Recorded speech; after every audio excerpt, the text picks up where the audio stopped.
हमारे सबके मार्गदर्शक, विपक्ष के नेता आदरणीय सुषमा जी, राज्यसभा में विपक्ष नेता आदरणीय अरुण जी, यहाँ उपस्थित भारतीय जनता पार्टी के सभी राष्ट्रीय पदाधिकारी, सभी हमारे ज्येष्ठ नेतागण, राष्ट्रीय कार्यकारिणी के सम्माननीय सदस्य और उपस्थित भाई और बहनों, सबसे पहले प्राग ज्योतिषपुर की इस वैभवपूर्ण भूमि में मैं आप सबका हृदयपूर्वक स्वागत करता हूं और आप सबको बहुत बहुत धन्यवाद देता हूं। अडवाणी जी ने अभी मुझे बताया कि 1968 में जनसंघ के राष्ट्रीय कार्यकारिणी की मीटिंग आसाम में हुई थी। वो इतिहास तो हमें याद नहीं है, पर भारतीय जनता पार्टी के इतिहास में पहली बार आज आसाम में हमारे राष्ट्रीय कार्यकारिणी की मीटिंग हो रही है। ये हम सब के लिए बहुत ही शुभ संकेत है, ऐसा मुझे लगता है। देश का जो पूर्वी भाग है आसाम, सूर्योदय सबसे पहले यहीं से होता है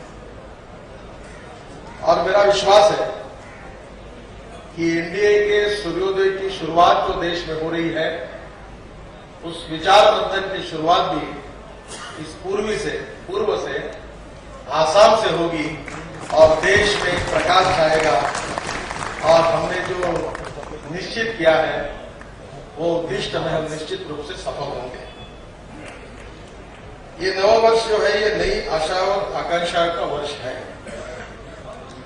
और हम सबको इसके लिए पूरी शक्ति के साथ, ताकत के साथ जिस उद्दिष्ट को लेकर हम आगे जा रहे हैं, हम सबको मिलकर उस उद्दिष्ट तक जाना है और यही हमारा सबसे बड़ा मिशन है। ठीक एक साल पहले आदरणीय राजनाथ सिंह जी ने भारतीय जनता पार्टी के अध्यक्ष की सूत्र दी थी और आज एक साल से थोड़ा समय ज्यादा हुआ है। ये साल मेरे व्यक्तिगत जीवन में बहुत ही आह्वानों का साल था और इतनी बड़ी जिम्मेदारी आप सब लोगों ने, हमारे शीर्षस्थ नेताओं ने मुझ पर दी थी और मेरे मन में ये हर समय संभ्रम था कि इस प्रकार को मैं इस कार्य को किस प्रकार से आगे ले जा सकूंगा। पर मेरा विश्वास है कि उस समय मैंने कहा था कि ये विक्रमादित्य का जैसा आसन है, वैसी ये कुर्सी है अध्यक्ष की, इस पर अटल जी, अडवाणी जी, डॉक्टर जोशी जी और हमारे ऐसे अनेक बड़े नेता हैं जिन्होंने इस चौकी पर बैठकर हमारे देश को एक दिशा देने का कार्य किया है। और इसलिए मैं सामान्य कार्यकर्ता होने के बाद में भी अगर कुछ गलती होती है तो उस समय ये कुर्सी मुझे याद देगी और समस्याओं में से भविष्य की दिशा निश्चित रूप से दिखाएगी। ये मेरा दुर्दम के आशावाद मेरे मन में था और मुझे आज इस बात की खुशी है कि इस साल भर में जो कुछ अच्छा हुआ है उसका श्रेय हमारे सभी शीर्षस्थ नेताओं के मार्गदर्शन को है। आप जैसे कार्यकारिणी के जितने सदस्य बैठे, पदाधिकारी बैठे, इनके परिश्रम को है और हम सब लोगों ने मिलकर और हमारे लाखों करोड़ों कार्यकर्ताओं ने मिलकर भारतीय जनता पार्टी के लिए, भारतीय जनता पार्टी के सिद्धांतों के लिए, विचारों के लिए जो मिलकर टीम स्पिरिट से, समर्पित भावना से जो कुछ काम किया है, वो निश्चित रूप से इस अच्छे कार्य के लिए आप सब लोगों का उसमें सबसे बड़ा योगदान है और इसलिए मैं आप सबको बहुत बहुत अभिवादन करता हूं और आगे आने वाले कार्य के लिए आपसे आशीर्वाद चाहता हूं। इस कार्यकाल में अगर मैं कुछ गलती हुई है, कुछ कमियां रही है तो व्यक्तिगत मेरी है और अगर अच्छा कार्य जो कुछ हुआ है और निश्चित उसमें आप सबका मार्गदर्शन, विशेष रूप से अटल जी का आशीर्वाद, अडवाणी जी का मार्गदर्शन, सुषमा जी, अरुण जी का मार्गदर्शन और हमारे सभी शीर्षस्थ नेताओं का समय समय पर जो मार्गदर्शन रहा और आप सबका सहयोग रहा, उसी के कारण मुझे लगता है यहां तक मेरे जैसे सामान्य व्यक्ति को पार्टी का नेतृत्व करते हुए यहां तक आना संभव हुआ। हमारी यात्रा को 60 साल पूरे हो रहे हैं।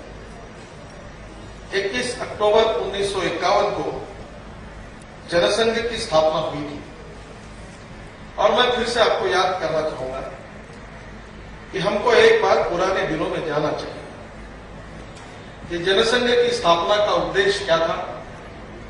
डॉक्टर श्यामा प्रसाद मुखर्जी जी ने जिस प्रकार से सत्ता के पद को, बड़े पद को त्याग कर जनसंघ की स्थापना की, उसके पीछे उनका उद्देश्य क्या था। और मुझे लगता है कि जिस प्रकार के निष्पृह, निस्वार्थी, समर्पित भाव से जिन लाखों कार्यकर्ताओं ने अपने जीवन को समर्पित किया, बलिदान किया, उस कहानी को, उस इतिहास को, उस विरासत को हम कभी भूल नहीं सकते, न कभी हमने भूलना चाहिए। और बार बार नए पीढ़ी के कार्यकर्ता के रूप में मेरे जैसे कार्यकर्ता ने बार बार उस बात का स्मरण करना चाहिए कि डॉक्टर श्यामा प्रसाद मुखर्जी और पंडित दीनदयाल उपाध्याय जी का बलिदान इस देश के लिए किसने हुआ, और इसलिए उनका आदर्श, उनका विचार और उनका मार्गदर्शन यही हमारी ऊर्जा है, हमारा आत्मा है, और उसको लेकर हमको आगे जाना है। जैसे केशवानंद भारती केस में सुप्रीम कोर्ट ने एक निर्णय दिया था कि salient features of the constitution can not be changed, उसी प्रकार से जनसंघ से लेकर भारतीय जनता पार्टी तक जो हमारा प्रवास है, उसमें अनेक प्रकार के समस्याएं, प्रश्न हमारे सामने खड़े हुए। लोकतंत्र के लिए हमने इमरजेंसी के समय कुछ कुर्बानी की, और उसके साथ साथ जो बेसिक स्पिरिट था, जो बेसिक फीचर्स थे हमारे विचारधाराओं के, उसको अभी कभी हम भूल नहीं सकते और उसको हम कभी छोड़ नहीं सकते। पंडित दीनदयाल उपाध्याय जी और डॉक्टर श्यामा प्रसाद मुखर्जी का चिंतन निरंतर हमारे लिए प्रेरणादायी है। आदर्श के रूप में हमने उसको स्वीकार किया है। और उनके बाद आदरणीय अडवाणी जी ने, आदरणीय अटल जी ने इस विचार की धुरा लेकर इस पार्टी को एक भव्य विराट स्वरूप प्राप्त करने में बहुत बड़ा योगदान दिया है। बड़े जिम्मेदारी के साथ आगे चलकर इसको और विशाल रूप में उसको परिवर्तित करके राष्ट्रीय पुनर्निर्माण का जो संकल्प हमने सामने किया था, उसको पूरा करना, यही हमारा सबका मिशन है। मैं बार बार इस बात को दोहराता हूं कि राष्ट्रवाद, नेशनलिज्म हमारी प्रेरणा है। विकास और सुशासन, ये हमारा मिशन है। और अंत्योदय, जो समाज में शोषित, पीड़ित, दलित है, जो असहाय है, ऐसे पिछड़े हुए गरीब लोग, अंत्योदय के माध्यम से उनका सभी प्रकार का सर्वांगीण विकास करना, ये हमारा मिशन है। और इस मिशन को पूरा करने के लिए हमने एक बात निश्चित रूप से तय करनी चाहिए कि कंट्री फर्स्ट, पार्टी बाद में और उसके बाद में मैं। और मुझे लगता है कि इस बात को लेकर हम लगातार आगे जा रहे हैं। 21 अक्टूबर जो आने वाला है, मैं आपसे प्रार्थना करूंगा कि हमारे जिले में, हमारे गांव में, हमारे राज्य में 1951 के बाद जो जो कार्यकर्ताओं ने हमारे लिए काम किया है, मेहनत की है, परिश्रम किए, बलिदान किया है, और जो आज भी है, ऐसे सब कार्यकर्ताओं को हमारे कार्यालय में या कोई हॉल में उनको बुलाकर उनके बारे में कृतज्ञता व्यक्त करने का एक अवसर हमको मिला है। और इसलिए मैं आप सबसे अपील करता हूं कि 21 अक्टूबर को कृतज्ञता दिवस के रूप में हमारे पुराने सब कार्यकर्ताओं का एक गौरवशाली सम्मान करके उस इतिहास को हम याद करें, जिससे हमको भविष्य में आगे जाने की प्रेरणा मिलने वाली है। और इसलिए कृतज्ञता दिवस जहां जहां हमारी इकाई है, और हर जगह पर हम बड़े अच्छे तरीके से इसको हम मनाएं, यही मैं आप सब लोगों से अनुरोध करता हूं। इस पूर्वोत्तर राज्य में इसका इतिहास बहुत गौरवशाली है। महाबाहु ब्रह्मपुत्र के तट पर मैं सबसे पहले मां कामाख्या देवी को नमन करता हूं। महापुरुष श्रीमंत शंकरदेव और असम का शिवाजी के रूप में जिनका उल्लेख किया जाता है वो लचित बरफुकन, कनकलता डेका, लोकप्रिय नेता जिनके कारण आसाम बचा। और जो आसाम के पहले मुख्यमंत्री थे श्री गोपीनाथ बारदोलाई, और उसके साथ साथ कारगिल में जिन्होंने इस देश के लिए, देश की एकता अखंडता के लिए अपनी जान की कुर्बानी देकर लड़ाई में जिन्होंने बलिदान किया, वो पूर्वोत्तर भारत के वीरों को मैं शतशः नमन करता हूं, अभिवादन करता हूं और वंदन करता हूं। उसके साथ साथ मुझे इस बात की खुशी है कि कॉमनवेल्थ गेम में जिसमें जो सफलता मिली है उसमें यहां के खिलाड़ियों ने विशेष रूप से बहुत अच्छा योगदान किया है और देश का गौरव बढ़ाया है। ऐसे सभी खिलाड़ी जिन्होंने बहुत अच्छी सफलता हासिल की है, उन सब का सत्कार हमारी जो विराट रैली होने वाली है उसमें भारतीय जनता पार्टी की ओर से हमारे शीर्षस्थ नेताओं के द्वारा उनका सत्कार करके उचित गौरव करने का भी हमने संकल्प किया है। मैं उन सब खिलाड़ियों को मेरे तरफ से, आप सब की ओर से खूब खूब शुभकामनाएं और शुभेच्छाएं देता हूं। पूर्वोत्तर में भाजपा का काम करना ये बहुत कठिनाइयां थी, और इस कठिनाइयों में भी हमारे अनेक कार्यकर्ताओं ने, हमारे अनेक नेताओं ने बहुत परिश्रम किए हैं।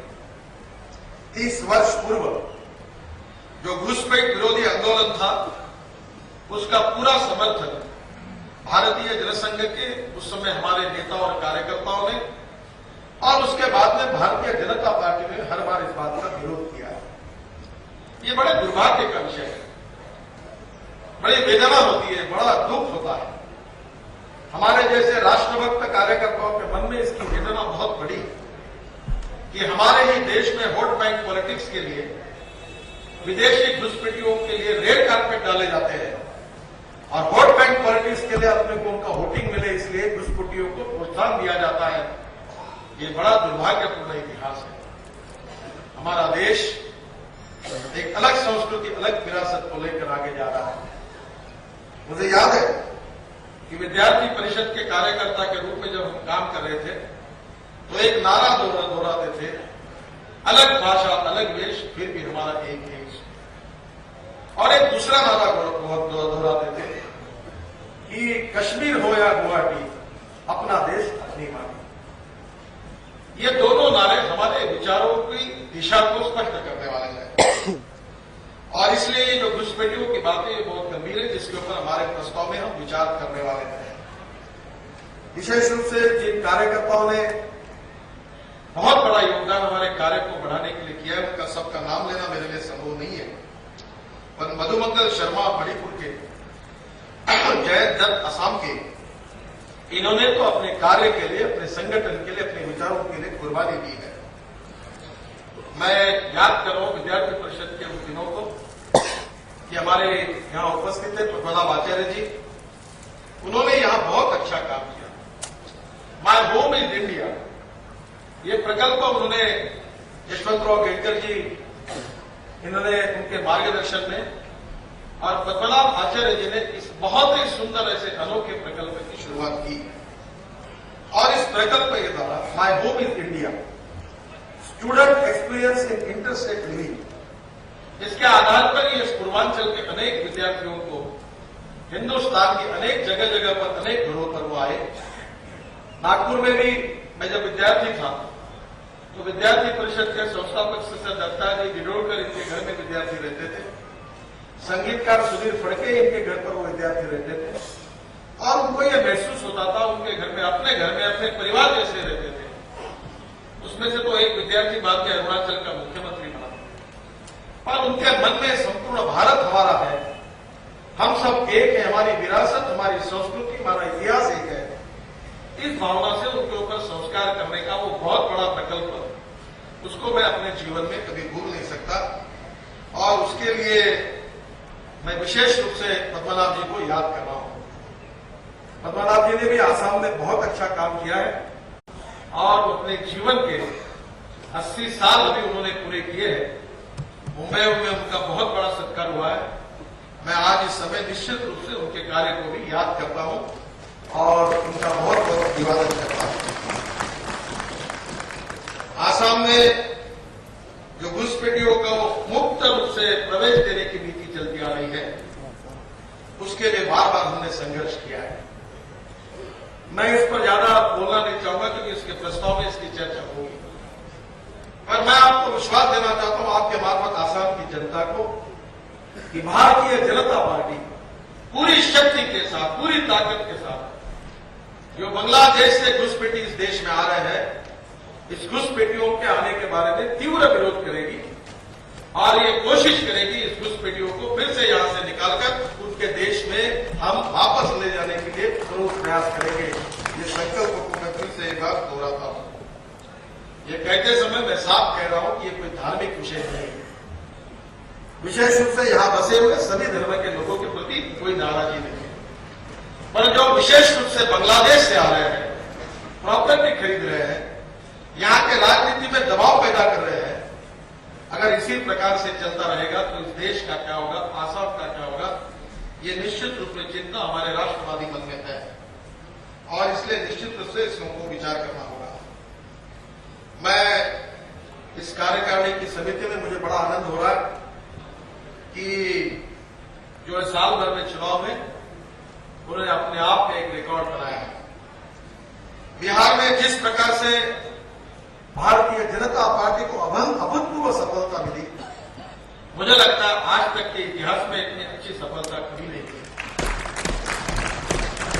मैं विशेष रूप से बिहार के उप मुख्यमंत्री सुशील मोदी, प्रदेश अध्यक्ष डॉक्टर सीपी ठाकुर, मुख्यमंत्री नीतीश कुमार जी और उसके साथ साथ बिहार के सभी नेताओं और कार्यकर्ताओं को आप सब की ओर से बहुत बहुत धन्यवाद देता हूं, अभिवादन करता हूं, जिन्होंने देश के राजनीति का एजेंडा सेट कर दिया है।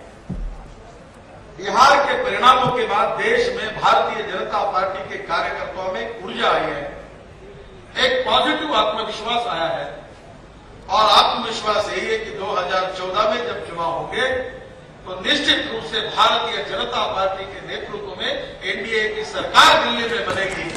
इस प्रकार का एक दृढ़तापूर्वक विश्वास बिहार की इस जीत ने हमारे कार्यकर्ताओं के मन में निर्माण किया है। भाजपा का जीत का दर 90% है।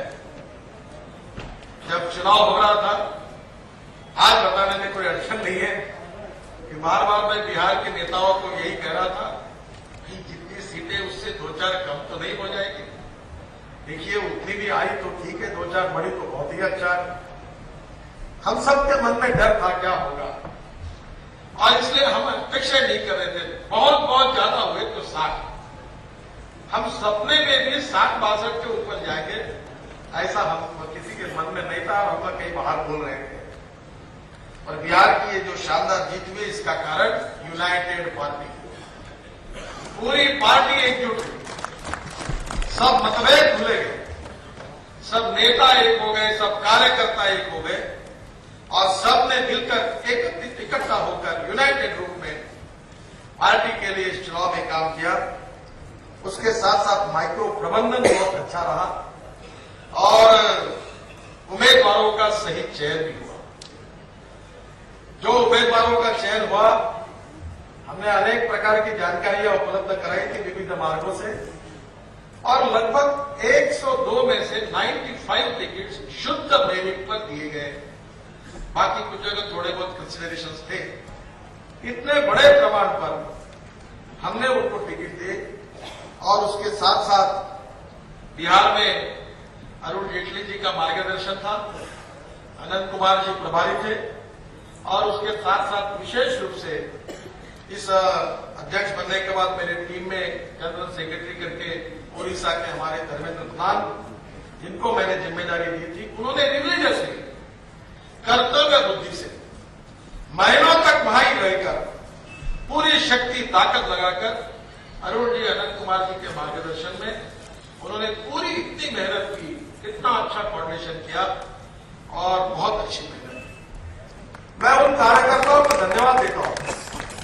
मध्य प्रदेश से, उत्तर प्रदेश से, भारत के अन्य मौजूद हमारे गुजरात के कार्यकर्ताओं ने, हमारे मुख्यमंत्री नरेंद्र भाई ने और हमारे सभी परिवार के कार्यकर्ताओं ने इन सब हमारे ऊपर जिस प्रकार का क्रिटिसिज्म करने वाले चाहे राजनीतिक नेता हो चाहे मीडिया के लोग हो, उनको एक करारा जवाब गुजरात के चुनाव के नतीजों से दिया।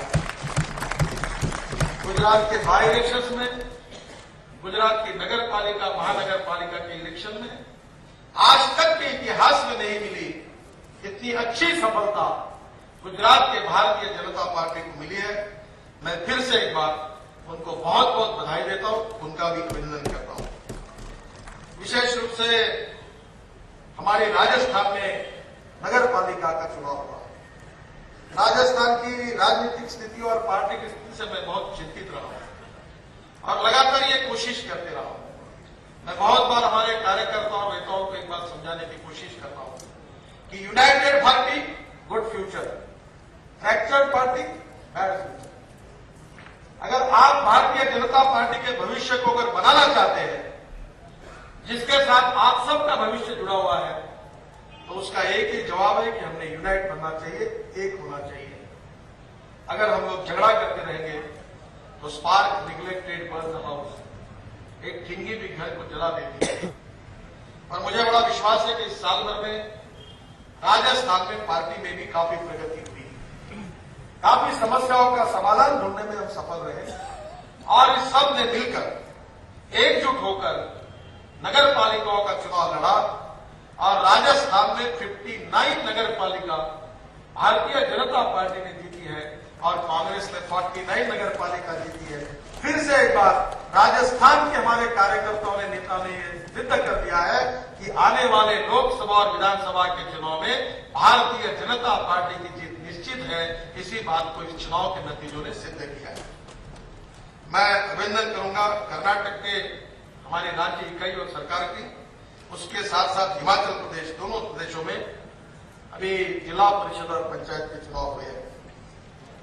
हमारे कर्नाटक में 30 जिला परिषद है, उसमें से बड़े मुश्किल से एक दो जगह पर हम थे। कांग्रेस 22 जगह पर थी, 22 जिला परिषद उनके हाथ में थी और आज स्थिति ऐसी हुई है कि हमने 12 जिला परिषद जीती है और 4 से 5 जिला परिषद में और हमारे अध्यक्ष चुनकर आएंगे। करीब 16 या 17 जिला परिषद हमारी होगी, जो 1-2 से हम 17 पर पहुंचे हैं और 22 पर कांग्रेस की वो 4 पर पहुंची है। मुझे लगता है कि ये भी हमारे लिए बहुत अच्छी सफलता है। हिमाचल प्रदेश में भी हमको बहुत अच्छा यश मिला है, 70% तक हमको सफलता मिली है। इसका डिटेल जब उनके बारे में जानकारी मिलेगी तब आप सबको मिलेगी। मैं फिर से एक बार कर्नाटक के मुख्यमंत्री येदियुरप्पा जी, पार्टी के अध्यक्ष ईश्वरप्पा जी, कर्नाटक के अभी सभी हमारे एमएलए, एमपीज, कार्यकर्ता, प्रभारी, इसके साथ साथ हिमाचल प्रदेश के मुख्यमंत्री धूमल जी, हमारे अध्यक्ष, हमारे सभी कार्यकर्ता, मंत्रीगण, प्रभारी, इन सबको हृदय से बहुत बहुत धन्यवाद देता हूं और उनका अभिनंदन करता हूं। और इस जीत में और 2 अच्छी जीतें हमको मिली है, एक अंडमान निकोबार में और दादरा नगर हवेली में। वहां भी हमने बहुत अच्छी सफलता मिली है। मुझे लगता है ये दोनों जगह की सफलता भी हमको एक शक्ति देने वाली है। इसके अलावा मध्य प्रदेश में बाई इलेक्शन हुए, बहुत अच्छी तरह से वहां भी हमने अच्छी सफलता मिलाई है। केरल में चुनाव हुआ पंचायत और जिला परिषद का, नगर पालिकाओं का, इसमें भी बहुत कठिनाइयां हैं। उसके बावजूद भी वहां के हमारे अध्यक्ष मुरलीधरन जी के नेतृत्व में हमारे कार्यकर्ताओं ने बहुत परिश्रम किए और बहुत अच्छी सफलता मिली है। और मेरा विश्वास है कि इन सब प्रदेशों में जो जीत हासिल हुई है, उन सब नेताओं को, उन सब कार्यकर्ताओं को मैं आपकी ओर से हृदय से बहुत बहुत धन्यवाद देता हूं और उनका अभिनंदन करता हूं। मैं आपको ये बताना चाहता हूं कि आने वाले इस साल में हमारे लिए 6 चुनाव है। तमिलनाडु, केरल, पश्चिम बंगाल, आसाम और पांडिचेरी, 5 विधानसभा के चुनाव हमारे सामने है। मैं इसके बारे में हम लोग तैयारी कर रहे हैं। आज मैं आपको इतना ही बताना चाहता हूं कि भारतीय जनता पार्टी के राष्ट्रीय नेतृत्व ने इस चुनाव को बहुत सीरियसली लिया है, पूरी शक्ति के साथ, पूरी ताकत के साथ। इन सब राज्यों में हम चुनाव लड़ने वाले हैं। मुझे पता है कि इस राज्य में जो कठिनाइयां हैं उसमें स्वाभाविक रूप से अनेक प्रकार की कठिनाइयां हैं। कल मीटिंग में मैंने कहा कि एक बात की मुझे खुशी है कि सबसे ज्यादा लाठीचार्ज इस साल भर में भारतीय जनता पार्टी के कार्यकर्ताओं को कहीं हुए तो बंगाल में हुए, और बहुत अच्छा हुआ। पार्टी आक्रामक बननी चाहिए, रोड पर आनी चाहिए, संघर्ष करना चाहिए। और इसमें बंगाल में हम लगातार लाख लाख लोगों के सम्मेलन लेकर संघर्ष कर रहे हैं, आंदोलन कर रहे हैं, विधानमंडल विधानसभा को घेराव डालने जैसे कार्यक्रम कर रहे हैं। तमिलनाडु के अध्यक्ष एक यात्रा लेकर बहुत यशस्वी रूप से जा रहे हैं, यहां उपस्थित नहीं है। केरल में भी हमारे अध्यक्ष के नेतृत्व में यात्रा 16-17 तारीख से शुरू होने वाली है। हम लगातार इस राज्य में हमारे कार्य के विस्तार के लिए बहुत गंभीरता से कोशिश कर रहे हैं। मैं अब आपके सामने देश के बारे में कुछ बातें रखना चाहता हूं। यूपीए 2 ये तो भ्रष्टाचार का साम्राज्य है। कोई डकैत, चोर उचक के लोग आकर एक आधे गांव में आकर जैसे लूट मचाते हैं, वैसे देश में लूट मची है, लूट। कल मैंने कहा मजाक में कि आसाम के भ्रष्टाचार के प्रकरण जब मैंने देखे तो मैंने कहा कि भ्रष्टाचार की कॉमनवेल्थ में ये कॉम्पिटिशन चल रही है कि आसाम की सरकार के नेता कह रहे कि हम भी कुछ कम नहीं है। अगर दिल्ली के लोग भ्रष्टाचार में आगे जाएंगे तो हम ऐसी कोशिश करेंगे कि उनसे भी आगे जाकर दिखाएंगे। इसलिए यहां के कांग्रेस नेता भ्रष्टाचार में जोर से भिड़े हैं। बहुत बुरी स्थिति, नए नए घोटाले आगे आ रहे हैं। 2G स्पेक्ट्रम का घोटाला, ये आरोप अरुण जी, सुषमा जी ने नहीं लगाया, ये भारतीय जनता पार्टी एनडीए ने नहीं लगाया, ये किसी विपक्षी दल ने नहीं लगाया। 1,76,000 करोड़ का घोटाला है। ये आरोप हमारे देश के सीएजी ने, जो केंद्र सरकार के अधीन काम करने वाली एक घटनात्मक इंस्टीट्यूशन है, संविधान से युक्त है, उसने अपने ऑडिट रिपोर्ट में 1,76,000 करोड़ का घोटाला हुआ ऐसा कहा है। अभी दूसरी बात आई कॉमनवेल्थ गेम। कोई बलि के बकरे है, वो तो है, उन्होंने जीवन भ्रष्टाचार किया। मैं बार बार पहले दिन से पूछ रहा था कि आपने कॉमनवेल्थ गेम में जो निर्णय किए वो किसने किए? प्रधानमंत्री कार्यालय से इतने 400 पेजेस मेरे पास आए और मैं जिम्मेदारी के साथ बता रहा हूं कि टू ये कॉमनवेल्थ गेम में cabinet sub committee, expenditure finance committee, cabinet committee, PMO, prime minister, इन्होंने सब बातों को परमिशन दी है। मैं ज्यादा समय आपका लूंगा नहीं, केवल जवाहरलाल नेहरू स्टेडियम की कहानी। देखिए, एक वाक्य का घोटाला हुआ जिसके कारण गड़बड़ हुई। मैं इसलिए जानता हूं कि ये टेक्निकल और इकोनॉमिक स्टैंडर्ड्स के इसमें मैं भी पहले इसका जन्मदाता हूं, क्योंकि सबसे पहले जो हाईवे और बड़े बड़े प्रोजेक्ट बने तब फॉरेन और मल्टीनेशनल कंपनी आती थी। हमारे देश में एक भी ऐसी कंपनी नहीं है कि जिन्होंने कॉमनवेल्थ गेम और ओलंपिक में कोई काम किया है। सभी टेंडर विदेशी कंपनियों को देने का षड्यंत्र था। इसके पीछे भ्रष्टाचार का पूरी योजना थी। पैसे ट्रांसफर किए गए, विदेशी बैंकों में गए, और दुर्भाग्य कि 75,000 लोगों को बैठने के लिए अगर नया स्टेडियम बनाना है तो 4 फीट अगर पकड़े तो 3 लाख हो गई, 1 लाख और कॉरिडोर के लिए 5 लाख स्क्वायर फीट का 5 स्टार होटल अगर बनाना है तो 100 करोड़ में बन सकता है। और इन्होंने पुराने 75,000 सीट स्टेडियम को, जवाहरलाल नेहरू स्टेडियम को बनाने के लिए 980 करोड़ रुपए खर्च है। 980, जो काम 100 करोड़ के रूप अंदर होना चाहिए उसके ऊपर 980। अरुण जी बैठे, क्रिकेट कंट्रोल बोर्ड ने कितने स्टेडियम बनाए, कितने कैपेसिटी, कितने कॉस्ट में बनाए? नागपुर का स्टेडियम, इंदौर का स्टेडियम, हमारे युवा मोर्चा के अध्यक्ष अनुराग ठाकुर जी ने धर्मशाला में बनाया हुआ स्टेडियम कितने में बनाए? 40 और 45 करोड़ में स्टेडियम बने, 80 करोड़ में स्टेडियम बने। अरुण जी ने दिल्ली के फिरोज शाह कोटला का जो काम किया कितने रुपए में हुआ? एयर कंडीशनिंग किया हुआ।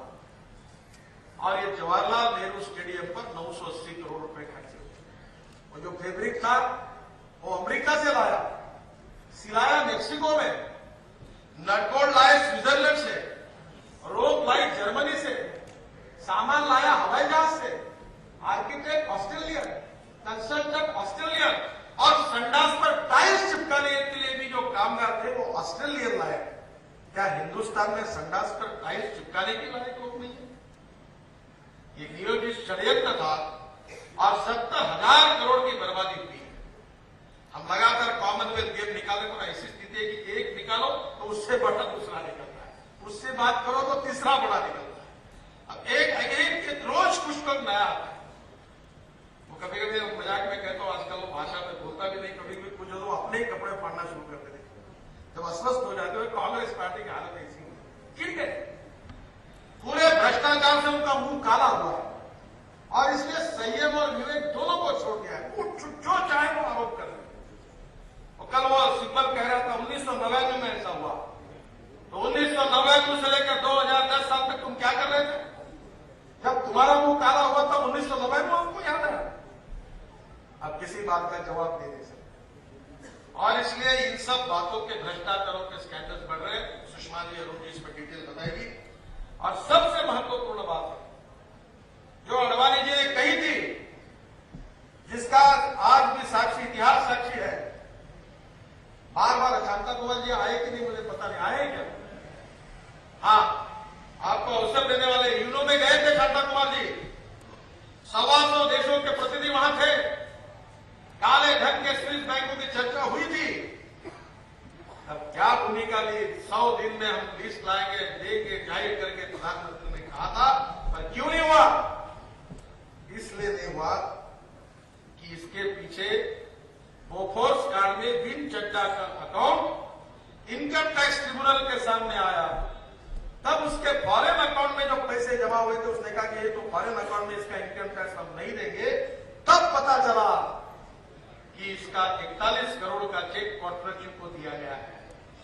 और ये वही कॉर्पोरेट है कि जिसको राजीव और सोनिया गांधी के घर में खुला एक्सेस था। वहां के ड्राइवर का बयान है कि कितने बार कॉर्पोरेट इनके घर में आया है। जब सोनिया जी, माता जी यहां आती थी तो कितने बार उनके घर में जाती थी। मुझे लगता है कि हिंदुस्तान की जनता को यह अधिकार है कि जो कॉर्पोरेट जो इस भ्रष्टाचार में लिप्त है, उसके संबंध किसके साथ है।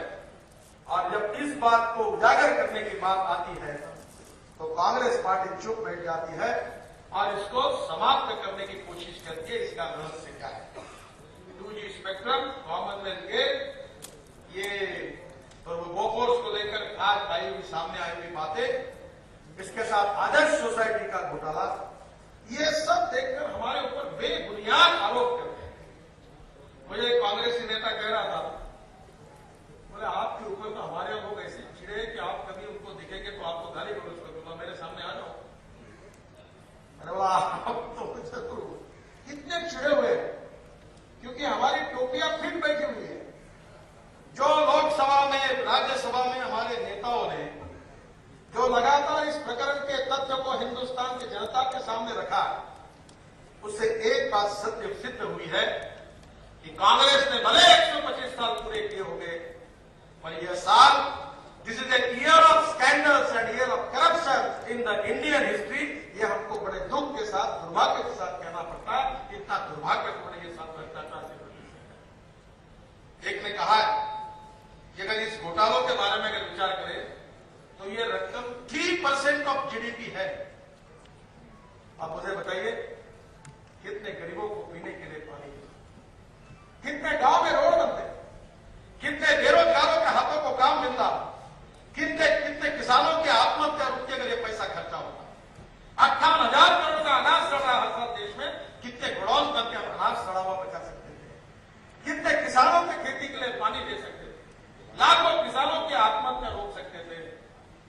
ये पूरा पैसा 2,50,000 करोड़ का घोटाला करके भ्रष्टाचार की आचार संहिता पर बात कर रहे हैं। 100 चूहे खाकर बिल्ली घर निकली, ऐसी बात है। यही कहेंगे आचार संहिता, एक ही बात अरुण जी ने कही, वो सही कही। कोई इतना ही कांग्रेस पार्टी करे कि भ्रष्टाचार के बारे में कोई मार्गदर्शन करने के बजाय जो भ्रष्टाचार बाहर आ रहा है उसको ना दबाए, उसको बाहर खाने दे। इतना भी काम किया, एक कल भी काम किया तो भी देश के ऊपर बड़ा एहसान था। सीवीसी का क्या हुआ? सुषमा जी ने इस देश की लीडर ऑफ अपोजिशन करके थॉमस के नियुक्ति के ऊपर रिटर्न ऑब्जेक्शन लिया है। मैं ज्यादा शब्द बोलना नहीं चाहता क्योंकि पहले फिर मैं बोलूंगा तो फिर और निकलते हैं, और मुझे भी कहा कि आप मत बोलिए। मुख्यमंत्री प्रधानमंत्री जी जवाब दो कि किसके पैरे पर थॉमस की नियुक्ति आपने की है, बताओ। जब देश के विपक्ष के नेता आपको कह रहे हैं कि ये करप्ट है, इसके पीछे सब स्कैंडल है, इसका रिकॉर्ड अच्छा नहीं है, तो सीरियसली जैसे सेंसिटिव जगह पर उस व्यक्ति को आपने अपॉइंट करने का निर्णय क्यों किया है? चाहे राजा का पत्र हो, चाहे महाराज का पत्र हो, जैसे तो आपने आउटसोर्स किया था 2G स्पेक्ट्रम का काम, वो दिखते हैं पत्र में कि आपके और हमारे बीच में चर्चा होगी, उसके अनुसार यह तय हुआ है कि ग्रुप ऑफ मिनिस्टर्स में उसके टर्म ऑफ रेफरेंस में प्राइस के जो ये है वो बात नहीं आनी चाहिए। इस agreement between DMK and Congress party, ये खाना, ये लक्ष्मी दर्शन करना, ये हमारा अधिकार है, इसमें आपका हस्तक्षेप कैसा हो रहा है, ऐसा सवाल उसने पूछा। आउटसोर्स कर दिया करप्शन। जब सेक्रेटरी ने और प्रधान सचिव के सामने लिखा गया है कि ऐसा करना देश के लिए घातक है, it is against the national interest, इसके बावजूद भी डीएमके को भ्रष्टाचार करने की खुली छूट क्यों दी गई?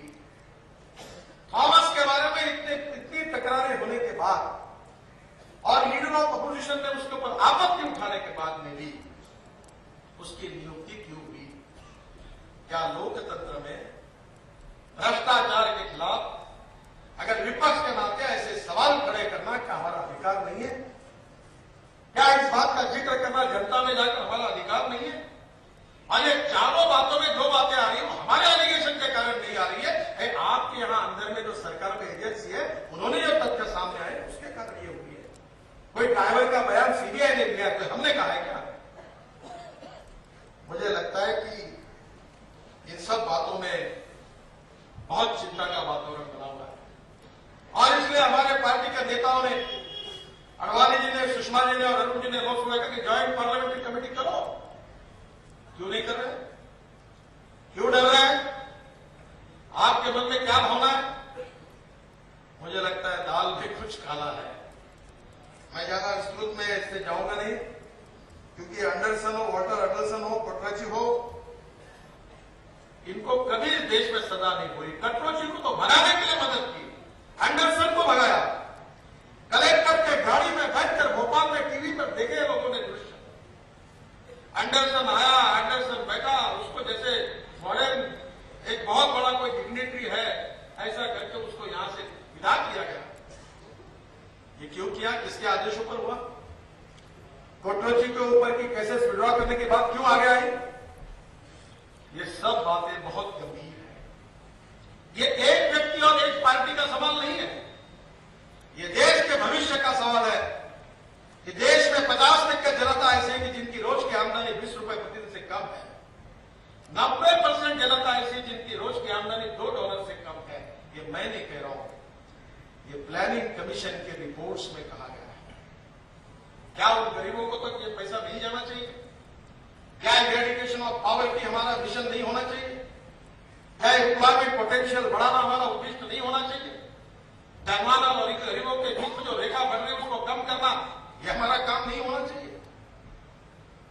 मुझे लगता है ये डकैत, दरोडेखोर जैसे लूटते हैं, लूटे रहे, वैसे कांग्रेस पार्टी और उनके सभी लोग देश को लूट रहे हैं। मैंने कहा था कि ये भ्रष्टाचार की बारात में भले भ्रष्टाचार का दूल्हा ये राजा हो, और इस बारात में भ्रष्टाचारी कांग्रेसी दलाल के रूप में और भ्रष्टाचारी के रूप में भ्रष्टाचार की बारात में शामिल है। और मुझे लगता है कि इन सब बातों को जनता तक पहुंचाना हमारा काम है। अटल जी ने, अडवाणी जी ने और अरुण जी और सुषमा जी ने ये ऐलान किया कि जब पार्लियामेंट के हमने बार बार कोशिश करने के बाद अगर आप जेपीसी की मांग को मान्य नहीं करते जनता की अदालत में ये लड़ाई लड़ेंगे। और इसलिए एनडीए की ओर से एक महासंग्राम इस भ्रष्टाचार के खिलाफ हमने शुरू किया है।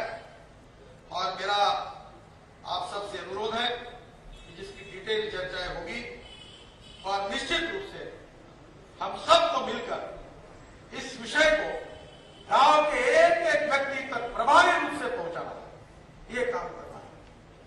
मैंने कहा है कि भ्रष्टाचार के सभी विषयों पर हम सीढ़ी तैयार करें ताकि हमारे कार्यकर्ताओं को बहुत ही सिंपल भाषा में ये बात समझ में आए। कश्मीर के विषय पर हम फिल्म तैयार कर रहे हैं।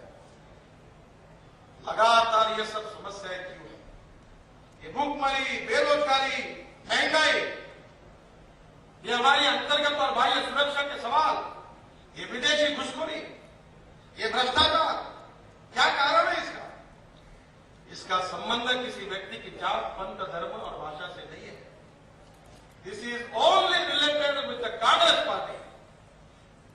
Bad governance, wrong economic policies, wrong policies and bad governance of the Congress party is the basic reason for all these problems.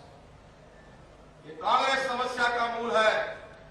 जब तक कांग्रेस है तब तक भ्रष्टाचार होगा, जब तक कांग्रेस है तब तक विदेशी घुसखोर आते रहेंगे, जब तक कांग्रेस है तब तक इन्फ्लेशन बढ़ता रहेगा, जब तक कांग्रेस है तब तक देश को लूटने का काम शुरू रहेगा। और इसलिए हमको एक ही आत्मविश्वास हिंदुस्तान की जनता में निर्माण करना है कि इस समस्याओं से दूर करके भविष्य के हिंदुस्तान को निर्माण करने की क्षमता, ताकत किसी राजनीतिक पार्टी में है जो ये कहती है कि कंट्री फर्स्ट, बाद में पार्टी, उसके बाद में मैं। पूरा राष्ट्र के लिए अपने जीवन को समर्पित करने वाले लाखों कार्यकर्ताओं की ताकत ये भारतीय जनता पार्टी की शक्ति है। हम इस स्थिति को बदलना चाहते हैं। हम देश के भविष्य को निर्माण करना चाहते हैं। सुखी, समृद्ध, संपन्न हिंदुस्तान, भय, भूख और आतंक से मुक्त, सोशो इकोनॉमिक इक्वलिटी, किसी के साथ अन्याय नहीं होगा, न्याय का शासन होगा। और 21वीं सदी का इस सामर्थ्यशाली हिंदुस्तान को निर्माण करना, यही भारतीय जनता पार्टी का मिशन है। मुझे लगता है कि हम सबको इसी तरह से विचार करना होगा। दूसरे पर टीका करना बहुत आसान है। और इसलिए मैं हमारे शासन में रहे हुए सभी कार्यकर्ताओं को, मंत्रियों को, मुख्यमंत्रियों को नम्रतापूर्वक अनुरोध कर रहा हूं। आज छोटी सी भी बात जब होती है तो हमारे अडवाणी जैसे नेताओं के बारे में उसके कारण अश्रु आते हैं। हमने आज तक हमारी पार्टी को, हमारी विरासत को, हमारी संस्कृति को, हमारी प्रतिमा को बड़े अच्छे तरीके से हमारी प्रतिमा को निर्माण किया है। डॉक्टर श्यामा प्रसाद मुखर्जी, पंडित दीनदयाल उपाध्याय, अटल बिहारी वाजपेयी, लाल कृष्ण अडवाणी जी, इनका चाल चलन, व्यवहार, चरित्र कैसा था, वो हमारे लिए प्रेरणादायी है। मैं आप सबसे अनुरोध करता हूं कि हमारे व्यवहारों से, हमारे कार्य से ऐसी छोटी भी कोई गलती हमारे हाथ से न हो जिसके कारण वो हमारे नेताओं को अपनी गर्दन झुकानी नहीं हो। और इसलिए मैं आप सबको अनुरोध करता हूं, विशेष रूप से राज्य सरकार इच्छा शक्ति का, राजनीतिक इच्छा शक्ति का परिचय दे। सबसे महत्वपूर्ण बात है कि इंफॉर्मेशन टेक्नोलॉजी का प्रशासन में उपयोग करें। मैंने इसका थोड़ा बहुत अध्ययन किया है, मैं इसका एक्सपर्ट नहीं हूं, पर मैं अनेक लोगों से मैंने चर्चा की है। 70% करप्शन इंफॉर्मेशन टेक्नोलॉजी का उपयोग करने से कम हो सकता है। ये पॉसिबल है। और इसलिए ई टेंडरिंग की प्रोसेस शुरू करें। ग्लोबल टेंडर हो, ई टेंडर हो, किसी के कहने पर, किसी के बोलने पर कोई काम मत करिए। जो काम गलत है वो किसी के कहने के ऊपर मत करिए। ये देखिए कि काम सही है कि नहीं है। और इसलिए मैं आपसे अनुरोध करता हूं कि हमारे प्रशासनिक पद्धतियों में सुधार न करिए। भ्रष्टाचार मुक्त, ट्रांसपेरेंट और उसमें उत्तरदायित्व इस प्रकार की प्रोसीजर को तैयार करें। और जहां तक चुनाव के संबंधी बातें हैं, अटल जी, अडवाणी जी ने एक बार कहा था कि हम लोग आजीवन सहयोग निधि, विशेष निधि जैसे उपक्रमों को शुरू करें और उससे जो निधि हमको इकट्ठा होता है उससे हम पार्टी चलाए। हम कोशिश करें कि इसके बाद में निश्चित रूप से हम लोग ये कोशिश करेंगे कि हमारी सरकारें अभी पारदर्शक है, अच्छी है, बहुत अच्छा कार्य कर रही है। आज मुझे विश्वास है कि जब भी कोई मेडल्स मिलते हैं तो भारतीय जनता पार्टी के सरकारों को मिलते हैं। हिमाचल को 4-4 जगह गौरव पुरस्कार मिला। कभी हमारे गुजरात सरकार ने तो विकास में एक तो अपना एक लैंडमार्क कर दिया है। मुझे लगता है कि हमारे सभी सरकारें अच्छा कार्य कर रही है और इसके बारे में भी हम जरूर विचार करें। यूपीए सरकार की आतंकवाद की जो स्थिति हमारे देश में, उसकी जो भूमिका है, बहुत संशयास्पद है। यह मन में डाउट हमारे सबके मन में कि सही में इनके मन में आतंकवाद से लड़ने की इच्छा शक्ति है या नहीं है। अफजल गुरु पर फांसी पर तो नहीं लगता, और उसका जो साथी था दूसरा गुरु शौकत गुरु जो आरोपी था, उसको 1 साल पहले अच्छा बर्ताव और व्यवहार करके उसको जेल से मुक्ति दी गई। अफजल गुरु को तो फांसी की सजा नहीं, और उसका सह आरोपी जो था उसमें से शौकत गुरु को अच्छे आचरण के कारण उसकी सजा के पहले उसको छोड़ दिया। कांग्रेस के एक महासचिव जिस प्रकार से बयान दे रहे हैं, बड़े दुर्भाग्यपूर्ण। राहुल गांधी ने जिस प्रकार से जो बातें कही हुई, बड़े दुर्भाग्यपूर्ण। आतंकवाद का तुष्टीकरण हो रहा। न्यायालय का निर्णय छत्तीसगढ़ में हुआ। जब राम जन्मभूमि का विवाद आया तो कुछ लोग बोले तो तुरंत टीवी पर चर्चा की कि न्यायालय के निर्णय के साथ विवाद नहीं हो सकता। निर्णय अगर सही है गलत है तो आप क्या हायर कोर्ट में अपील करो। पर यही सिक्योरिटी काउंसिल में रहे हुए 5 सदस्यों ने जो प्रतिक्रिया व्यक्त की है, तब मैं पूछना चाहता हूं कि इसमें कंटेम्प्ट ऑफ कोर्ट नहीं है। सही है गलत है, आप हायर कोर्ट में अपील करिए। और वही लोग आज नेशनल सिक्योरिटी काउंसिल के सदस्य हैं, नेशनल एडवाइजरी काउंसिल के सदस्य हैं। चेयरपर्सन सोनिया गांधी है। और मेरी तो जानकारी है, मैं वॉक द टॉक में शेखर गुप्ता के समय मैंने कहा था, मेरी जानकारी है कि उसमें से 5-6 लोग तो नक्सलवादियों के बारे में खुली सहानुभूति रखते हैं, कश्मीर के बारे में कहते हैं कि भारत ने वहां अतिक्रमण किया है। इस विचार के लोग भी उसमें हैं, और इसलिए आतंकवाद से यूपीए लड़ नहीं सकता। बहुत अच्छी मीटिंग कश्मीर में हुई। अडवाणी जी ने एक बात दोहराई थी, वो आप सब लोग याद रखिए कि स्वाधीनता के बाद हमारे गृह मंत्री बने सरदार वल्लभ भाई पटेल, और इस देश में जो विरासत और राज्य थे उनको खाली करके हिंदुस्तान में जुड़ने का काम उनको दिया गया। केवल कश्मीर का विषय पंडित जवाहरलाल नेहरू जी ने अपने पास रखा। वल्लभ भाई पटेल ने 100% अपना काम पूरा किया, और पंडित नेहरू ने अपने गलत नीति के कारण कश्मीर का सत्यानाश किया।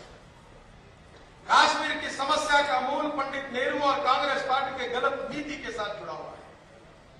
आज कश्मीर की स्थिति अच्छी नहीं है, और इसलिए मुझे ऐसा लगता है कि जो वार्ताकार गए थे उनको दिशाहीन थे, उनमें किसी प्रकार की स्पष्टता नहीं थी, दिग्भ्रमित थे, क्योंकि उनका कोई टर्म ऑफ रेफरेंसेस ही नहीं थे। जो कैसे मिल रहे थे, क्या बात कर रहे थे, ये समझने के बाहर है। हम निश्चित रूप से हमको कश्मीर के बारे में गंभीरता से सोचना होगा। कश्मीर के ऊपर हम एक फिल्म तैयार कर रहे हैं जिसमें बीजेपी पर्सपेक्टिव क्या है वो लोगों के सामने लेकर जाएंगे, और इसके बारे में जो प्रस्ताव है वो भी हमने जम्मू की मीटिंग में किए। नक्सली समस्या दिन ब दिन बढ़ रही है, और कश्मीर की समस्या के लिए आदरणीय राजनाथ सिंह जी की अध्यक्षता में एक अध्ययन दल हमने नियुक्त किया है, और जल्दी ही वो जम्मू, कश्मीर, लद्दाख सभी प्रदेशों में जाकर वहां के लोगों से बातचीत करके निश्चित रूप से एक रिपोर्ट देंगे, और हम निश्चित रूप से कश्मीर के ऊपर भी बहुत जागरूक है। अडवाणी जी, अरुण जी, सुषमा जी लगातार इस विषय के प्रति पार्लियामेंट के बाहर बहुत सेंसिटिव है, और हम उसमें ध्यान देकर है। नक्सलियों की समस्याओं के बारे में कल मुझे परसों रात को नेपाल के उप प्रधानमंत्री ने जिस प्रकार की स्थितियां बिगड़ रही है, पशुपति से तिरुपति तक रेड कारपेट पूरा एक प्लान बहुत अच्छी तरह से तैयार हुआ है। अब मुझे आप एक बताइए कि क्या इन राज्यों में नक्सली समस्या जो ये सोशियो इकोनॉमिक प्रॉब्लम है? This is not a socio economic problem. ये प्रॉब्लम हिंदुस्तान की लोकतांत्रिक व्यवस्था को उध्वस्त करने का एक नियोजित षड्यंत्र है, जिसको बाहर के अनेक लोगों का समर्थन है, जो हिंदुस्तान हिंदुस्तान को अस्थिर करना चाहते हैं। और इसके ऊपर जो राजनीति हो रही वो दुर्भाग्यपूर्ण है। और एक बात है, इसकी चर्चा तो डिटेल में होती रहेगी, हिंदू आतंकवाद के नाम पर चर्चा हो रही, अखबारों में, मीडियाओं पर बहुत चल रहा है। कांग्रेस पार्टी को पता चला कि उनका मुंह काला हुआ है, भ्रष्टाचार कर दिखाने लायक नहीं है, और इसलिए देश के इस एजेंडा को वो बदलना चाहते हैं। और इसलिए कभी आरएसएस के बारे में हो, कभी इंद्रेश जी के बारे में हो, सीबीआई का दूसरे, सीबीआई क्या है? ये कांग्रेस ब्यूरो ऑफ इन्वेस्टिगेशन है, यूपीए का सबसे ट्रस्टी अगर कोई पार्टनर है तो सीबीआई। जब भी ये यूपीए अड़चन में आती है तो सीबीआई दौड़ कर आती है। सीबीआई का मिसयूज करके, दबाव के आधार पर झूठे बयान, उस प्रकार से उसका रिकॉर्ड तैयार करके राष्ट्रवादी ताकतों को बदनाम करने का षड्यंत्र कांग्रेस पार्टी ने रचा है। सोनिया जी और राहुल जी के आशीर्वाद से इसके बारे में बाहर बोलने का अधिकार दिग्विजय सिंह जी को प्राप्त हुआ है, और लगातार हिंदू समाज के प्रति लगातार इस प्रकार के बयान दे रहे, बड़े दुर्भाग्य। एमजे अकबर साहब कुछ दिन पहले मेरा भोजन के लिए आए थे, 3 बातें उन्होंने मुझे बताई। पहली बात बताई थी कि नितिन, हिंदुस्तान सेकुलर है, सेकुलर रहेगा, और इसका सबसे बड़ा कारण अगर कोई है कि इस देश का बहुसंख्यक हिंदू समाज ये सहिष्णु है, और ये सहिष्णु होने के कारण इस देश में सेकुलरिज्म सुरक्षित है। और जिस दिन हिंदू बहुसंख्यक है उस दिन कोई चिंता का कारण नहीं। मुझे लगता है कि आज देश में सेकुलरिज्म के नाम पर आतंकवाद का पुष्टिकरण वोट बैंक पॉलिटिक्स के लिए हो रहा है। क्रॉस बॉर्डर टेररिज्म, जिसके बारे में हम चिंतित हैं, जिसके बारे में हमने पाकिस्तान पर आरोप किए हैं, केवल राजनीतिक स्वार्थ के लिए, वोट बैंक पॉलिटिक्स के लिए, उन केसेस में हिंदू संगठन और आतंकवादियों का नाम लाकर उसको किस प्रकार से पॉलिटिकली इस्तेमाल किया जाएगा, इसकी कॉन्स्पिरेसी, इसका एक षड्यंत्र कांग्रेस पार्टी लगातार बना रही है। मुझे लगता है कि आतंकवाद का कोई रंग नहीं, आतंकवादी आतंकवादी होता है, criminal is a criminal, terrorist is a terrorist. और इसलिए ये जो गलत प्रचार शुरू है उसका प्रतिकार करके आने वाले समय में हमें ये बात ध्यान में रखनी चाहिए कि ये सब इसलिए शुरू है कि 2G स्पेक्ट्रम, बोफोर्स, कॉमनवेल्थ, आदर्श, इसके घोटालों के कारण जो कांग्रेस पार्टी के ऊपर जो काला लगा हुआ है, मुंह काला हुआ है, उसका एजेंडा बदलने के लिए और हमको चिढ़ाने के लिए, इस विषय को डाइवर्ट करने के लिए ये टैक्टिक्स कांग्रेस पार्टी ने की है।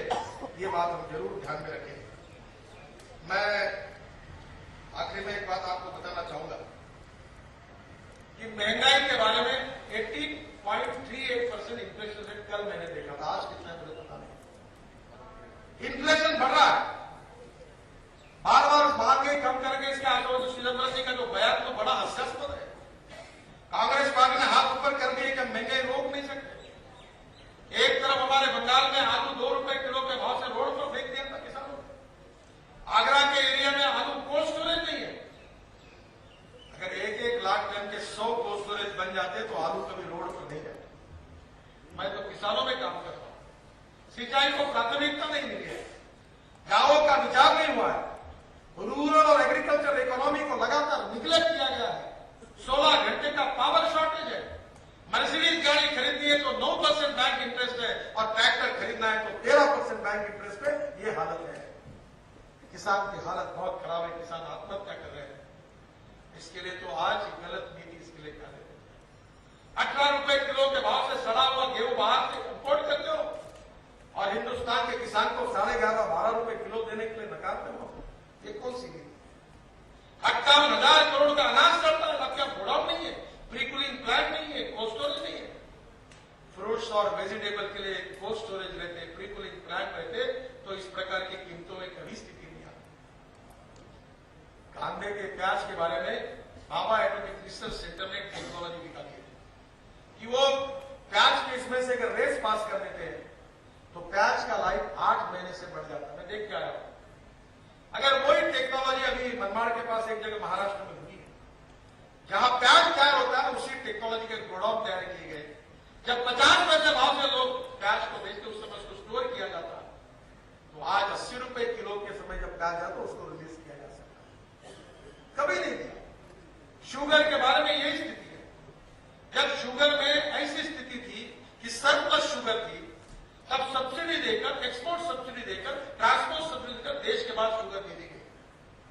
जब 40 रुपए किलो की हुई तब उस भाव से रॉ शुगर 35 रुपए किलो से लाई गई। मैं बार बार बता रहा हूं, महंगाई और इन्फ्लेशन का कारण, फूड इन्फ्लेशन का कारण ये wrong economic policies and bad governance of Congress party है। अटल जी की सरकार में, अडवाणी जी की सरकार में, एनडीए की सरकार में महंगाई क्यों नहीं थी? क्यों लोगों को तकलीफ नहीं हुई? क्यों इन्फ्लेशन का रेट कम था? ग्रोथ रेट ज्यादा था, इन्फ्लेशन रेट कम था। ऐसी स्थिति क्यों थी? इसका कारण कांग्रेस पार्टी की गलत नीति का परिणाम है कि आज गरीब आदमी एक समय की रोटी नहीं खा सकता, वो महंगाई से त्रस्त है। महंगाई के ऊपर हमने बहुत यशस्वी आंदोलन किए, पार्लियामेंट में हमने बहुत अच्छी तरह से आवाज उठाई। पार्लियामेंट के बाहर हस्ताक्षर अभियान देकर करोड़ों लोगों का हस्ताक्षर राष्ट्रपति को दिए, काफी रैलियां निकली है। महंगाई का मुद्दा अहम है। आप सबसे अनुरोध करता हूं कि महंगाई के मुद्दों को लगातार उठाते रहिए। महंगाई से जनता त्रस्त है, सामान्य व्यक्ति त्रस्त है, और महंगाई के मुद्दे को हमने और अच्छी तरीके से कॉन्सेंट्रेट करना चाहिए। और महंगाई का एक कारण यह भी है, जो घपले और घोटालों की जो फसल ज्यादा हुई है, उसके कारण हमारी जिंदगी महंगी हुई है। अब वो इकोनॉमिक्स थोड़ा बहुत तो मैं उसका विद्यार्थी हूं, और इससे कैसे परिणाम हुए उसमें सिद्ध हो सकता है कि इसके कारण महंगाई कैसी बढ़ी है। मैं आज आसाम की भूमि पर बोल रहा हूं, नॉर्थ ईस्ट की भूमि पर बोल रहा हूं, और इसलिए मैंने कहा, अक्सर मैं कहता हूं, you can donate a but can not donate मुझे। और इसलिए हमने आसाम नॉर्थ ईस्ट के बारे में एक विजन डॉक्यूमेंट तैयार करने के लिए हमारे एक समिति बनाई, हमने काम शुरू किया है। और जल्दी यहां के सर्वांगीण विकास की दृष्टि से, चाहे युवा हो, विद्यार्थी हो, किसान हो, इरिगेशन हो, पावर हो, एजुकेशन हो, हेल्थ केयर हो, सभी क्षेत्र में एक अच्छी योजना बनाकर यहां के विकास की योजना बनाने का एक विजन डॉक्यूमेंट हम तैयार कर रहे हैं। हम लोग 21वीं सदी की राजनीति, ये विकास की राजनीति को मानते हैं। Politics for development, politics for progress, good governance और सुशासन और विकास, इसको साथ में लेकर हिंदुस्तान की गरीबों को दूर करना चाहते हैं, युवाओं को रोजगार देना चाहते हैं, जो गरीब है उनका उत्पन्न बढ़ाना चाहते हैं, सोशो इकोनॉमिक इक्वालिटी को प्रस्तावित करना चाहते हैं। ये हमारा मिशन है और निश्चित रूप से हम इसको जरूर करेंगे। आसाम के 6 समुदाय के अनुसूचित जनजाति में दर्जा देने की मांग मुझे फिर से एक बार यहाँ के लोग मिले थे। मैं उनको विश्वास देता हूं कि जब भी कभी ये विषय भारतीय जनता पार्टी के सामने आएगा तो बड़े सहानुभूति पूर्व रीति से हम इसके पूरी तरह सहयोग करेंगे। ये विश्वास मैं आप सबको देता हूं। मैं फिर से एक बार हमारे राज्य शासन की अनेक योजनाएं अच्छी चल रही है, उनको धन्यवाद देता हूं।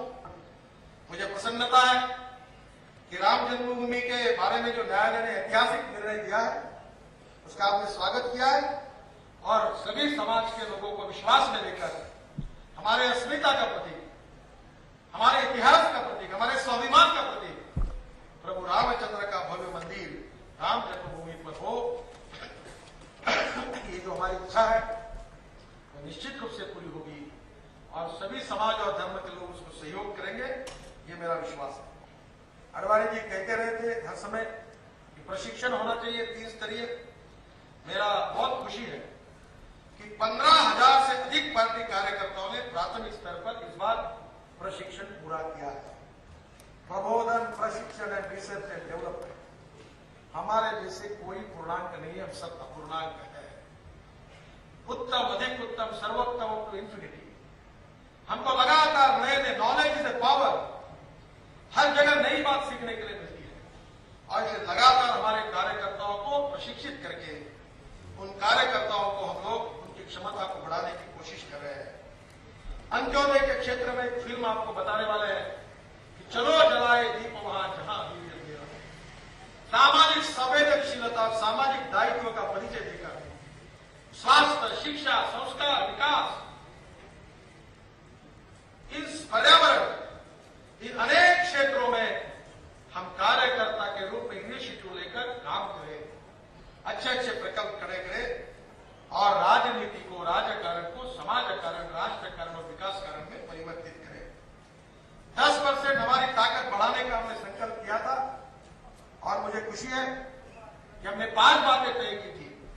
Schedule caste, schedule tribe, minorities और उसके साथ साथ जो समाज में असंगठित क्षेत्र है, रिक्शा वाला है, ऑटो रिक्शा वाला है, टैक्सी वाला, होटल का कामगार है, हॉकर्स है, जो गरीब है, ऐसे लोगों की संख्या देश में 42 करोड़ है। 42 करोड़ लोगों के लिए हमने संगठन बनाया है। असंगठित क्षेत्र में असंगठित मजदूर महासंघ, उसके अध्यक्ष के रूप में प्रहलाद पटेल, जो मध्य प्रदेश के हमारे कार्यकर्ता है, उनको अध्यक्ष के रूप में नियुक्त किया है। मैं आपसे प्रार्थना करूंगा कि इस 42 करोड़ 42 करोड़ असंगठित क्षेत्र के कामगारों में भारतीय जनता पार्टी के कार्य को विस्तार करने का संकल्प हमने किया है, उसको आप जरूर सहयोग करें। नए प्रकोष्ठों का गठन बहुत हुआ। कल दिन भर मीटिंग हुई, 23 विषयों पर चर्चा हुई। जम्मू में हमारे पदाधिकारियों की मीटिंग हुई, 26 विषयों पर चर्चा हुई।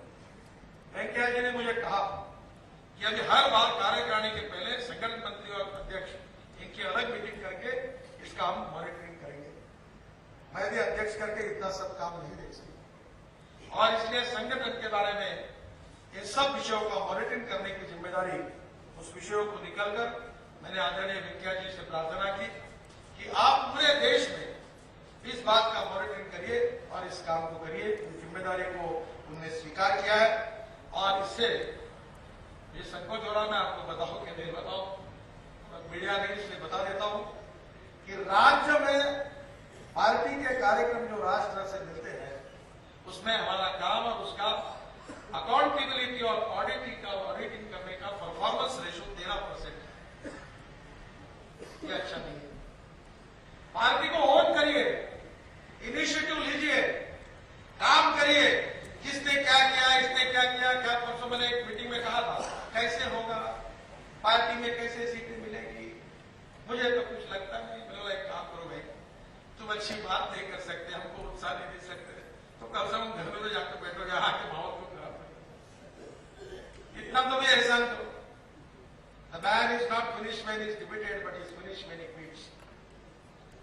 अरे कैसा करना, बदलाए स्थिति को आत्मविश्वास के साथ, पॉजिटिव अप्रोच के साथ, टीम स्पिरिट के साथ, डेवलपमेंट ओरिएंटेड अप्रोच के साथ, fast track decision making process के साथ, कलेक्टिव टीम स्पिरिट के साथ हम परिवर्तन करेंगे।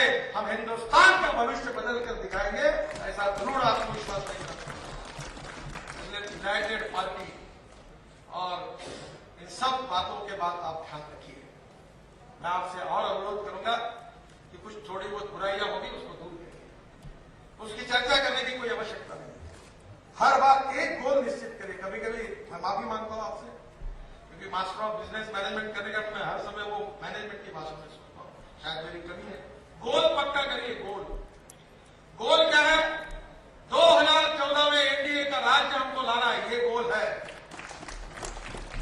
भारतीय जनता पार्टी का दिल्ली में राज्य लाना ये गोल है। बाकी छोटी मोटी बातों को मालूम करना, वो तो मुझे बताया नहीं, मेरा नाम लिखा ही नहीं, वो जाड़ा हाल नहीं, वो ऐसा हुआ ढकाना हुआ, मुझे तो पार्टी में क्या करना संभव है, छोड़ देता हूं। मुझे एक पत्रकार ने पूछा कि आपकी एम्बिशन क्या है, तो मैंने पूछा मेरी एम्बिशन यही है कि अगले बार अध्यक्ष पद जाने के बाद रामलाल जी का सहायक करके मैं पार्टी में काम करूंगा सेक्रेटरी मंत्री के रूप में। उतनी मुझे खुशी है, वही मेरी एम्बिशन, इससे ज्यादा मुझे कुछ क्या देना। मेरी अवकाश से कई गुना ज्यादा मुझे मिल गया, मुझे पूरा संभाला, मुझे कुछ मिला नहीं, कि हासिल कर पूरा नहीं। जो इस पार्टी ने दिया बहुत कुछ दिया। एक सामान्य कार्यकर्ता में काम करते करते जब कभी हम दूर से सपने में कहीं तो भी अटल जी और अडवाणी को देखते थे, अब मेरे जैसे व्यक्ति को उनके बाजू में बैठने का सौभाग्य मिला। ये जिंदगी में सबसे बड़ी सफलता मुझे हासिल हुई, इससे ज्यादा क्या मिल सकता।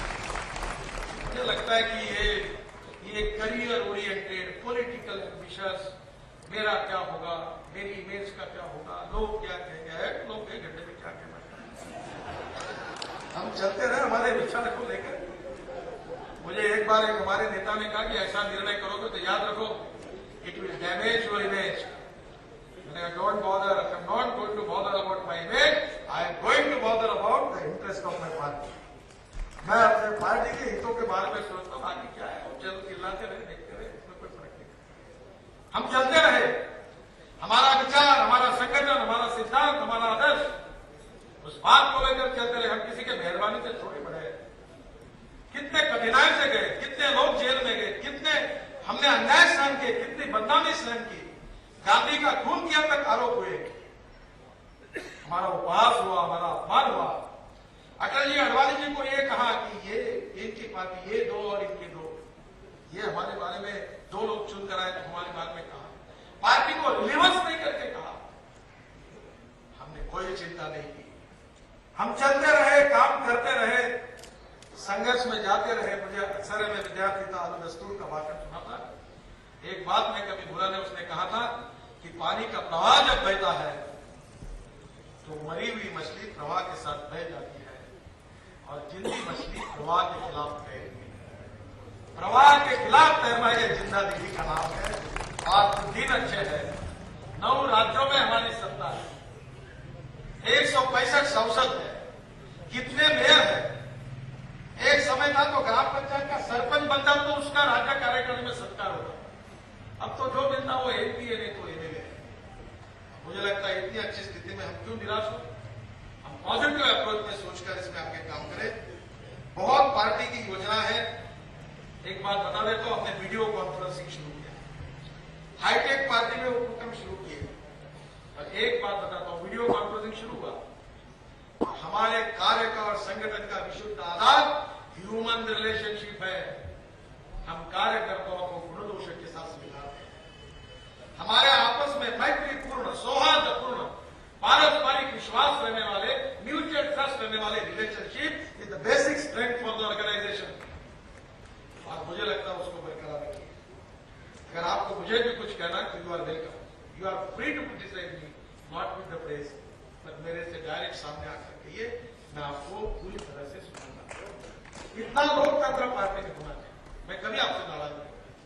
और इसलिए मेरे आपसे इतना ही कहना है कि बहुत से बातें हम कर रहे हैं। अटल जी का पूरे जीवन के लेख, ऑडियो, वीडियो, इसका एक समग्र अटल जी परियोजना हमने शुरू की है।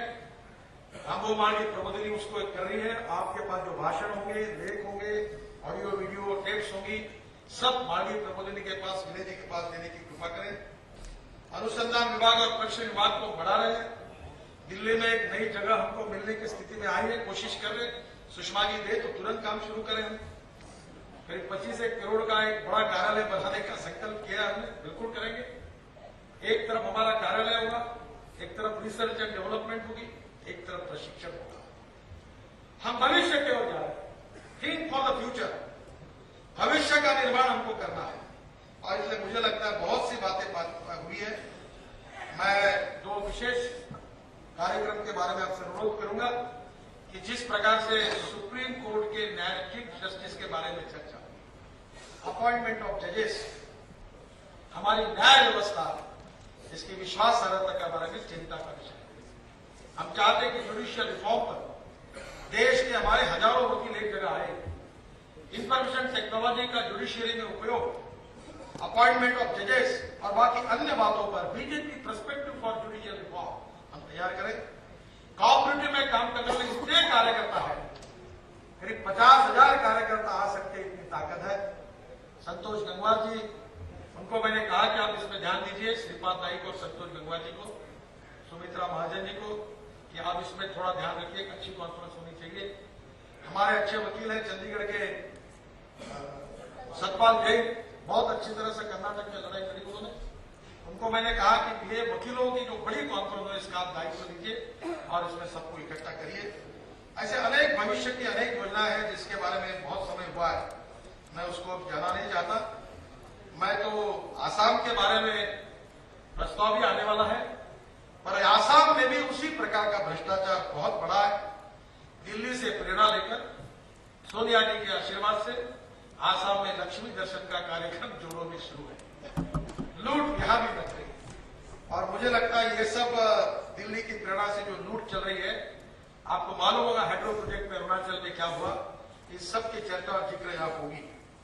मैं आप सबको इतना ही कहना चाहता हूं कि मुंबई में जब भारतीय जनता पार्टी का पहला अधिवेशन हुआ था तो अटल जी ने अरबी समुद्र के सामने दिशा में वहां से देखकर एक बात कही थी उन्होंने कहा था अंधेरा छटेगा, सूरज निकलेगा और कमल खिलेगा। मैं आप फिर से एक बार ब्रह्म